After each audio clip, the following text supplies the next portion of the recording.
Donald Trump has unveiled a new peace plan for Gaza, calling it one of the greatest days in civilization.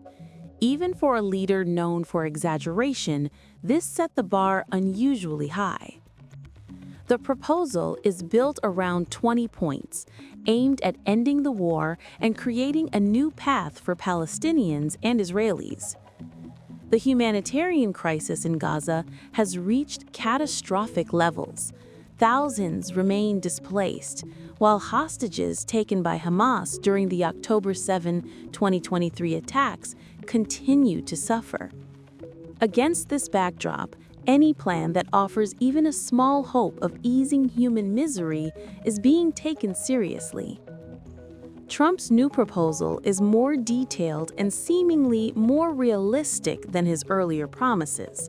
Instead of presenting a fantasy of Gaza as the Riviera of the Middle East, this plan recognizes the complexity of the conflict and introduces gradual steps meant to last many months. The strategy includes a ceasefire, a staged withdrawal of Israeli forces, disarmament of Hamas, and the establishment of a transitional governing body backed by the international community. If successful, it could open the door to broader peace negotiations between Israel and Palestine. Israeli Prime Minister Benjamin Netanyahu has publicly endorsed Trump's plan. Standing alongside the U.S. President in Washington, he declared that the proposal would return all Israeli hostages, dismantle Hamas's military capabilities, and ensure that Gaza never threatens Israel again. However, history shows that peace plans in the Middle East rarely succeed. Many previous initiatives, sponsored by the United States, Europe, and Arab nations, failed before reaching implementation. Deep mistrust, political opportunism, and centuries of unresolved grievances have repeatedly blocked the road to peace. Trump's optimism is striking, but observers caution against celebrating too soon. Even if Hamas were to accept the deal, organizing a hostage release within 72 hours would be extremely difficult. On the battlefield, any single violent incident could derail the entire process. The comparison with Ukraine is also unavoidable. Trump's earlier peace initiative there raised high expectations, but it collapsed amid escalating bloodshed. Critics fear the Gaza plan might face a similar fate unless handled with consistent pressure, patience, and diplomacy. Hamas leaders have so far shown little willingness to compromise.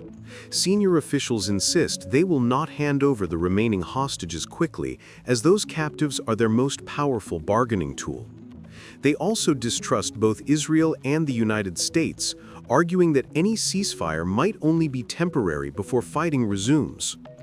Palestinian voices warn that the plan risks repeating past mistakes. Critics highlight that Palestinians themselves had limited input in shaping the proposal. The idea of Gaza being overseen by an international board of peace, possibly including figures like former British Prime Minister Tony Blair, has been met with suspicion and anger. Many see it as a new form of foreign control. Meanwhile, Netanyahu's motives are also questioned. Some analysts believe he may have endorsed Trump's plan in Washington, knowing Hamas would reject it, giving him justification to continue Israel's military operations.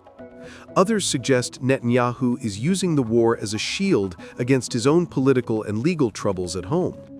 Trump has promised that if Hamas accepts the plan, peace could finally be within reach. But he also warned that if they refuse, Israel will have full American backing to escalate its campaign.